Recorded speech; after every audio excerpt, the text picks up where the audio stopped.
Você certamente já ouviu dizer que o Evangelho é a boa nova de Deus para os homens.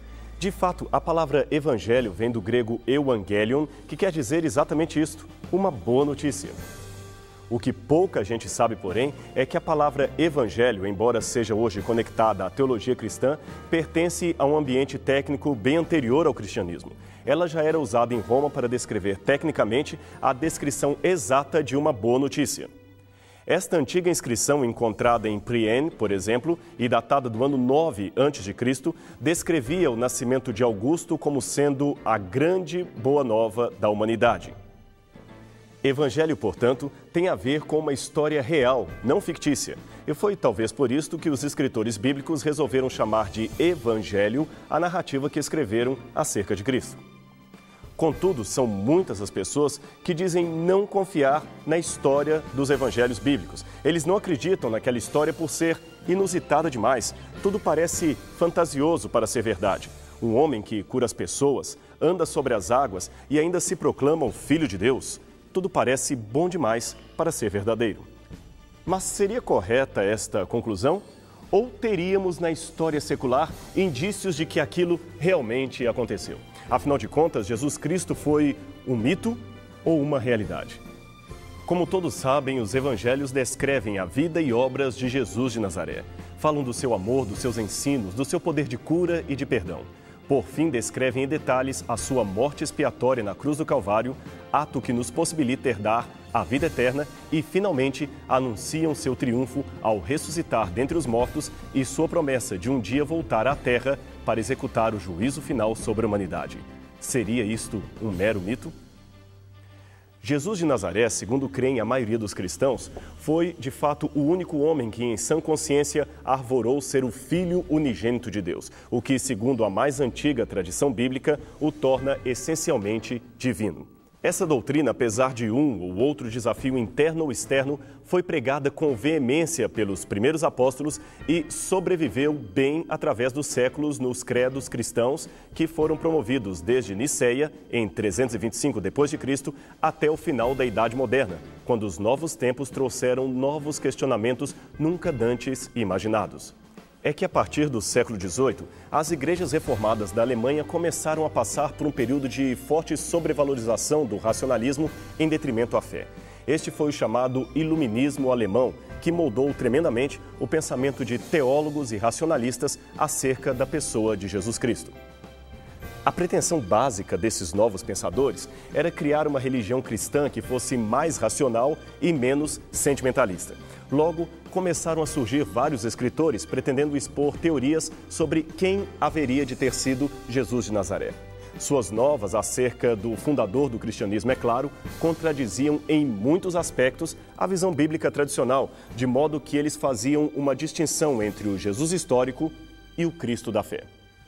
O primeiro, se é que existiu, pois muitos duvidavam até mesmo de sua existência, foi o Jesus historicamente real, ao passo que o segundo seria apenas um ser mitológico, inventado e mantido pela tradição da igreja através dos tempos.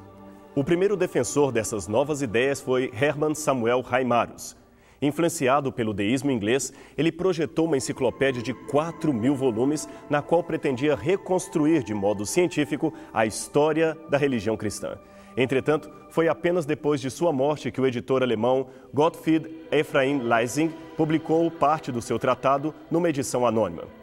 Num dos capítulos da obra, intitulado Sobre a pretensão de Jesus e seus discípulos, Reimarus afirmou que qualquer investigação crítica sobre a vida de Jesus Cristo deve manter clara a distinção entre o que Jesus realmente fez e ensinou e aquilo que foi posteriormente narrado pelos apóstolos em seus escritos. Assim, esse autor entendeu que Jesus fora apenas um revolucionário judeu que empreendeu uma revolta contra o Império Romano e, como qualquer outro rebelde qualquer, acabou condenado à morte, uma morte de cruz, em virtude, principalmente, dos seus discursos políticos. Os seus discípulos, então, para não admitir o fracasso do movimento, roubaram o corpo e inventaram a história da ressurreição e da redenção universal da humanidade. O segundo intelectual alemão a duvidar das posições tradicionais sobre Cristo foi o teólogo e filósofo de Berlim, Friedrich Ernst Schleiermacher, que, influenciado pelo romantismo alemão, abriu as portas para o pensamento iluminista secular e permitiu que este entrasse na esfera teológica. Em 1832, Schleiermacher apresentou uma interpretação muito desconcertante acerca da vida de Jesus Cristo e sua obra de salvar a humanidade. Ele via Jesus apenas como alguém que tinha uma consciência muito elevada de si mesmo, de modo que foi o pensamento positivo de Cristo, segundo Schleiermacher, que fez dele um homem especial. Alguém que descobriu dentro de si potencialidades divinas, algo que nós, em tese, também poderíamos descobrir. Logo, Jesus é apenas um modelo positivo de um homem que deu certo, um homem como qualquer outro ao longo da história. Alguém, em suma, que sabia o que estava procurando, e não o Filho único de Deus em forma humana. Além disso, Schleiermacher também não admitia a história da ressurreição, nem o significado expiatório da morte de Cristo pelos nossos pecados. Outro interessante pesquisador da vida de Jesus foi o médico e escritor Albert Schweitzer. Formado em teologia, medicina e música, ele chegou a ganhar um prêmio Nobel em 1952 por causa dos seus trabalhos como médico missionário entre os africanos da colônia francesa do Gabão. Mas sua aproximação do Jesus histórico também era baseada no ceticismo. Em seu livro A Busca pelo Jesus da História, ele dizia que o Jesus pregador da moralidade jamais existiu. Para ele, quem existiu foi apenas um judeu lunático que, por descrever ou acreditar piamente no fim do mundo, pregou uma mensagem anti-romana e acabou crucificado. Ponto final. Isto foi tudo. Talvez o mais destacado de todos esses escritores alemães tenha sido o conceituado professor da Universidade de Marburgo, na Alemanha, chamado Rudolf Bultmann, que criou um pretenso exercício de demitologização do Novo Testamento. Bultmann até acreditava que Jesus poderia ter existido, mas não cria que teríamos condições de saber alguma coisa acerca de sua história real, pois esta estaria completamente perdida e os evangelhos não seriam historicamente confiáveis, pois não passavam de teologias expressas em forma de episódios que nunca aconteceram. A ressurreição, por exemplo, era apenas uma maneira simbólica de dizer que a morte do fundador do cristianismo não foi em vão, que ele continuava existindo de forma espiritual, como se o corpo de Jesus estivesse vivo através da pregação apostólica. Portanto, não houve nenhuma ressurreição literal e Jesus não foi, de fato, de carne e osso para o céu. Como herdeiros intelectualistas desses autores, temos organizações modernas, como o famoso Jesus Seminar, uma agremiação de aproximadamente 200 pessoas, fundada em 1985 pelos teólogos Robert Funk, falecido em 2005, e John Dominic Crossan, palestrante e autor de vários livros sobre o assunto. A proposta, portanto, dessas vozes, chamada de ala liberal, é apresentar a tese de que Jesus Cristo, pelo menos nos moldes que os evangelhos apresentam, não foi um personagem real, mas um judeu comum, mitologizado pelo pietismo dos escritores bíblicos e a igreja posterior. Seria isto verdade? Afinal de contas, você e eu podemos ou não confiar na historicidade dos evangelhos? Estariam esses intelectuais certos em seu questionamento à fé? Pelo menos num ponto, intelectuais conservadores liberais poderiam estar de acordo. A figura de Jesus de Nazaré, seja histórica ou mitológica, é grandiosa demais para passar despercebida. Sua história é por demais fantástica. Como o incrédulo Tomé do quadro de Caravaggio, gostaríamos de tocar em suas feridas, tendo a certeza tátil de que ele é real. Apenas a existência da ideia de um Cristo Salvador da humanidade, que convida todos para irem até ele e serem libertos, já é o suficiente para exigir um posicionamento do discipulado ou da oposição, do amor ou do ódio. Noutras palavras, o que queremos dizer é que não dá para ficar neutro diante do nome de Jesus de Nazaré, pois se ele for um mito, será a pior mentira, o pior engano de todos os tempos e, portanto, deverá ser combatido por todos aqueles que tiverem nobreza de caráter. Se, porém, ele for verdadeiro, será uma grande tolice não segui-lo agora mesmo. Neutralidade é uma palavra que não existe neste contexto. Você pode até admirar alguns vultos da história e, quem sabe, discordar deles. Não há como pecar contra Sócrates ou decepcionar-se com Aristóteles. Eles não estão vivos para saberem se estamos ou não seguindo os seus ensinamentos. Eles não sabem nada acerca de nós. São apenas homens comuns e nunca arvoraram ser Deus em forma humana.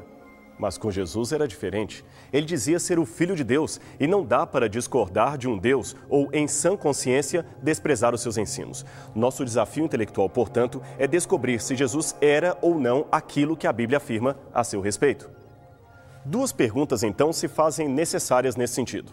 Primeira, existiu mesmo um homem chamado Jesus de Nazaré? E segunda, ele era realmente aquilo que os evangelhos anunciaram? Estas são duas questões distintas e necessárias. Aliás, elas são complementares, pois uma coisa é provar que Jesus existiu, outra é verificar que a sua figura não foi mitologizada com o passar do tempo, transformando sua imagem de um simples camponês judeu a uma espécie de herói redentor do mundo inteiro. De fato, o primeiro problema com a nossa busca é a carência de material fora da Bíblia, anterior ao segundo século, que mencione Jesus como um personagem real. Alguns talvez esperassem que, devido aos seus grandiosos feitos, o nome de Jesus fosse registrado em cada livro ou carta que se produziu em Roma. Mas não é bem assim. Jesus, lembremos, não foi reconhecido pelos seus contemporâneos. A sua mensagem era dura demais para eles e tanto é que chegaram ao ponto de pedirem a sua morte. Ademais, o ministério de Jesus foi geograficamente curto, percorrendo um limite inferior a 400 quilômetros de diâmetro. Acrescente-se a isto o fato de que mesmo grandes figuras do passado nem sempre têm a sua historicidade bem atestada por documentos contemporâneos da época, como poderíamos supor. Não temos, por exemplo, nenhum texto grego anterior ao terceiro século antes de Cristo que confirme figuras históricas e famosas do passado como Sócrates, Platão ou até mesmo Alexandre o Grande. O rei Nabucodonosor, que construiu a suntuosa cidade de Babilônia, teve a sua historicidade confirmada pela arqueologia apenas no século XIX, cerca de 2.500 anos depois da sua morte. E muitos faraós do Egito, como o famoso Tutankhamon e a rainha Hatshepsut, também não seriam conhecidos se não fosse recentemente a descoberta que fizeram de testemunhos preservados ao longo da história, porém posteriores à sua morte. Esses personagens também poderiam ter a sua historicidade questionada. A explicação para esta pobreza de depoimentos históricos está no fato de que muitos documentos da antiguidade encontram-se desaparecidos. Milhares deles foram completamente destruídos, como, por exemplo, os mais de 700 mil manuscritos da Grande Biblioteca de Alexandria, que foi incendiada pelo califa Omar na Guerra de 641 d.C. Portanto, muita coisa se perdeu e não é difícil supor que houvesse mais coisas escritas sobre a pessoa de Jesus, mas que estão retidas na poeira do tempo. Aliás, é até possível que algumas anotações documentais do movimento de Cristo também fossem destruídas no incêndio provocado por Nero, que arruinou a cidade de Roma com muitos dos seus arquivos em 66 d.C. Mas apesar do esperado pequeno número de documentos, existe algum texto antigo, fora da Bíblia, que ateste a autenticidade histórica de Jesus Cristo? Sim. E o mais antigo deles foi escrito pelo historiador judeu Flávio Josefo, que por muitos anos trabalhou como escrivão acompanhante das milícias romanas de Tito e Vespasiano. Escrevendo por volta do ano 90 de nossa era, Josefo declarou: "Por esse tempo surgiu Jesus, homem sábio, que talvez seja mais que um mero homem. Era capaz de realizar coisas extraordinárias. Ele arrastou após si muitos judeus e muitos gregos. Era considerado o Messias.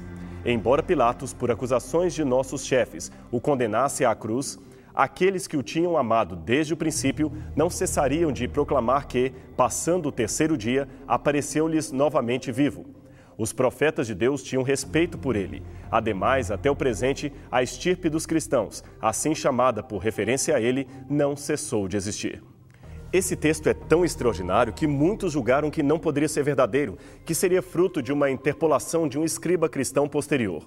Porém, estudos mais avançados em papirologia, isto é, o estudo de antigos manuscritos, demonstram que ele faz parte, com poucas variantes textuais, de todas as mais antigas cópias manuscritas que temos dos escritos de Flávio Josefo, o que reforça bastante a autenticidade do seu conteúdo.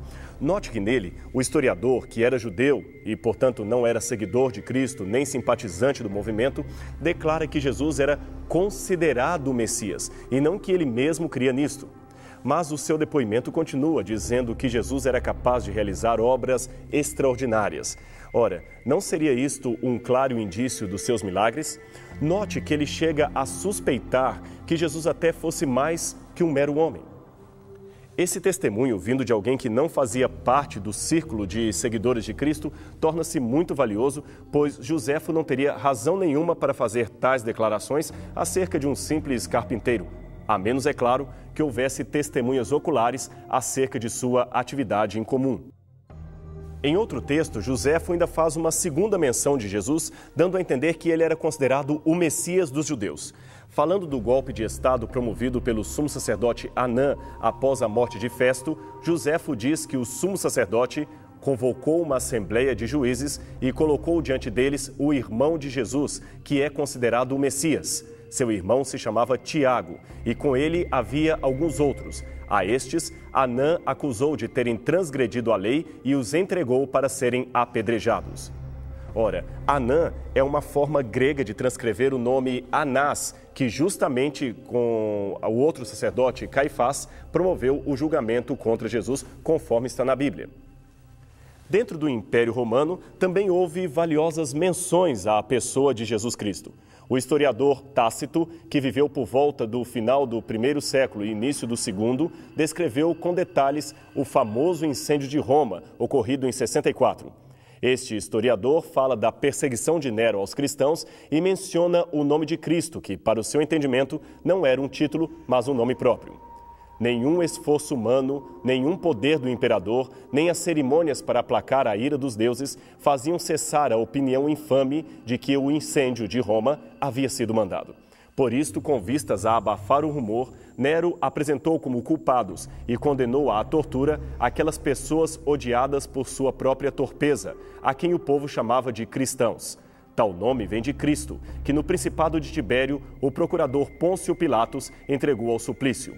Reprimida na ocasião, esta execrável superstição fez-se irromper novamente, não apenas na Judéia, berço daquele mal, mas também em Roma, para onde converge e aonde se espalha tudo o que há de horrendo e vergonhoso no mundo. Começou-se, pois, por perseguir aqueles que confessavam, depois por denúncia deles, uma multidão imensa, e eles foram reconhecidos culpados, menos do crime de incêndio. À sua execução acrescentaram zombarias, cobrindo-os com peles de animais para que morressem devido à mordida de cães de caça, ou pregavam-lhes em cruzes, para que após o fim do dia fossem usados como tochas noturnas e assim consumidos. Tácito não demonstra nenhuma simpatia por Jesus Cristo, mas confirma a sua existência e de uma multidão que seguia os seus ensinamentos. Um outro escritor romano que viveu na mesma época de Tácito também faz referência a Cristo. Seu nome é Suetônio e ele foi contratado como biógrafo oficial do Império para escrever um tratado sobre a vida dos imperadores Cláudio e Nero. No seu primeiro livro, ele comenta a expulsão dos judeus de Roma por volta do ano 49, durante o reinado de Cláudio. Ali, ele menciona uma estreita ligação entre alguns judeus e um certo Crestos, que, no entender de muitos, poderia ser uma grafia errada do nome Cristo. Estes são apenas uns poucos exemplos de menções de Jesus Cristo fora dos evangelhos, e isto demonstra a sua existência na história. Mas algumas perguntas ainda persistem. Teriam os evangelhos exagerado ao descrever quem Jesus era? Não teriam eles feito como muitos escritores gregos e latinos que transformavam um homem comum num verdadeiro titã apenas por questões de ideologias? Enfim, seriam os evangelhos uma propaganda? Para respondermos a estas indagações, é preciso que formulemos outras perguntas que os teólogos liberais, por alguma razão, evitaram formular. Afinal, desde Einstein, sabemos que a formulação correta de perguntas pode ser mais valiosa que a apresentação de hipóteses para um dado problema. Sem as perguntas corretas, as respostas ficam vagas e preconceituosas, como, aliás, parecem ter sido algumas das afirmações e publicações feitas pelos céticos que inundam as livrarias de todo o mundo. Nossas indagações, então, poderiam começar assim. Sabendo que as biografias ideológicas e as propagandas visam a obtenção de ganhos, o que os autores do Novo Testamento ganharam com a suposta fabricação do mito de Jesus? Fama? Poder? Pelo contrário, desonra e humilhação. Por que então criar uma história mitológica e estar disposto a morrer por ela se a mesma não lhes traria ganho algum? Se fosse apenas um autor de tudo, nós o chamaríamos de louco, pois os loucos podem jurar ter visto aquilo que não existe. Mas não era apenas um autor, e sim uma multidão de pessoas que dizia crer naqueles fatos. Se não fossem verdadeiros, quanto tempo duraria a farsa? Quanto tempo ela aguentaria sem ser desmascarada?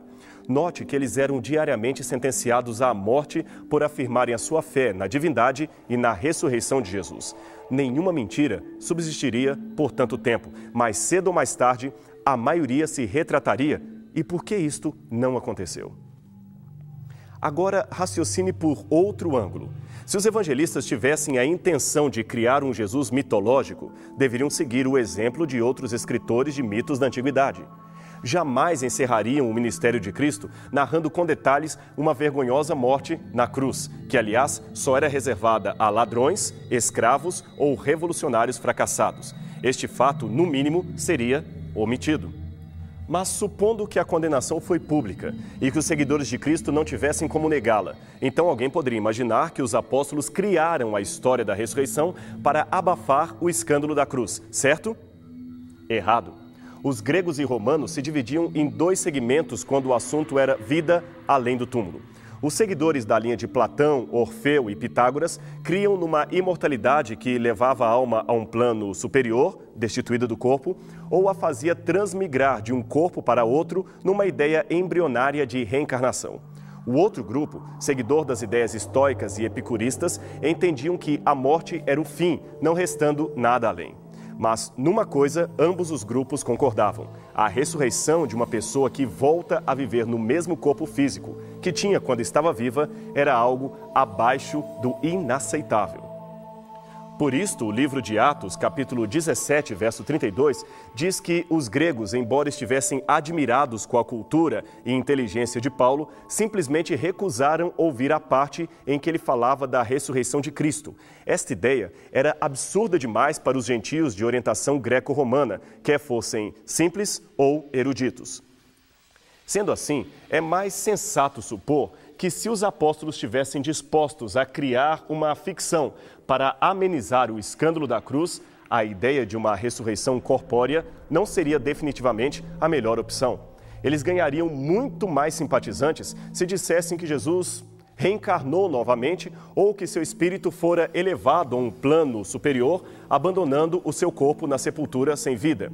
Sua insistência em pregar uma história tão impopular, no caso a ressurreição, leva a crer que essa história era real, tão real que era impossível de ser negada. E tem mais. É estranho, caso se trate de uma obra de ficção, que eles não tenham escondido a agonia de Cristo nos momentos antes de enfrentar a sua sentença. Ao contrário do Fédon, que num tom bem mitológico descreve Sócrates diante da morte como um impávido herói que desdenha de seus inimigos ao beber o veneno da cicuta, Jesus sofre e recua diante da morte. Ele teme o que há de enfrentar, chegando a transpirar sangue, e implora ao Pai para que, se possível, passasse dele aquele cálice. Ora, nenhuma descrição mitológica de um herói o apresentaria temendo a própria morte, pedindo água para seus inimigos ou deixando a cruz cair no caminho por não ser capaz de levá-la sozinho.